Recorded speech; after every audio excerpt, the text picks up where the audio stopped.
उस विधायक को रोका गया, ये विपक्ष की मानसिकता को दर्शाता है, ओछी मानसिकता को दर्शाता है कि हम ये ना करें, हम सीट बढ़ा रहे हैं,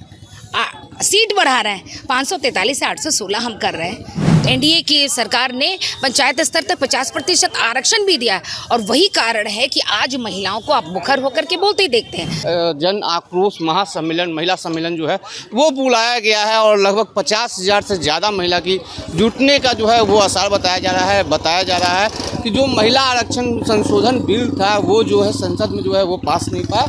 इसके बाद जो है महिला काफ़ी आक्रोशित हैं।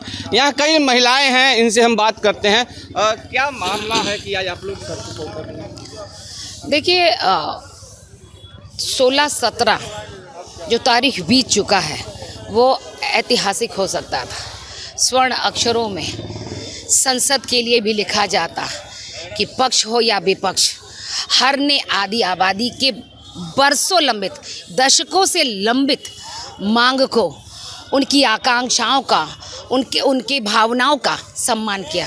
पर दुर्भाग्य है कि ऑपोजिशन ने उस दिन पर जो प्रस्ताव गिराया, आप हमेशा याद रखिएगा, उस दिन से उनका काला अध्याय, उनके लिए इतिहास लिखा जाएगा काले अक्षरों में।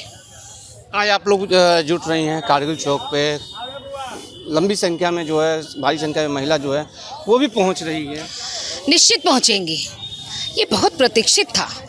बहुत प्रतीक्षित होने की वजह से कितनी महिलाओं की अरमानों को ठेस पहुंचा है। देखिए, भागीदारी बरसों से मिली है, एनडीए गठबंधन ने भागीदारी दी है।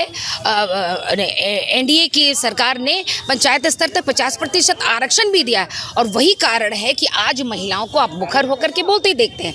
अगर ये परिस्थितियाँ बड़े संसद में, लोकसभा में और विधानसभा में भी अगर होएगा तो आप देखिए कि जो छोटी छोटी परेशानियों को महिलाएं हमेशा से भावनात्मक रूप से कमज़ोर होती हैं, वो बहुत सेंसिटिव होकर के सोचती हैं। मैं भाइयों के बारे में नहीं कहती कि वो सेंसिटिव नहीं है, लेकिन महिलाएं उनसे कुछ प्रतिशत ज़्यादा हैं।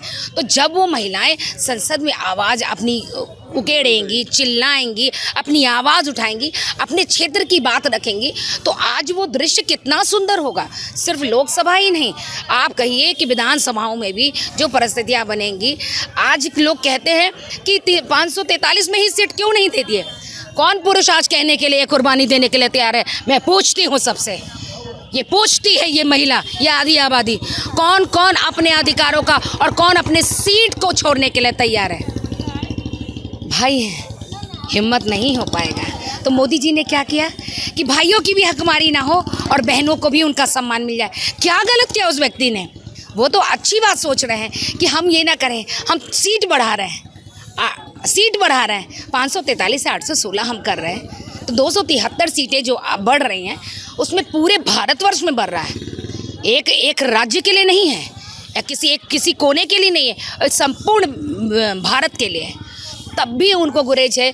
और सबसे निम्न और ऊंची चीज़ कि जब ये प्रस्ताव गिरा, उन्होंने गिराया मत के द्वारा, तो उसके बाद मेज थपथपाई और ये कहते हुए बहुत खुश हो रहे थे कि लंबे अरसे के बाद मोदी जी को हराया।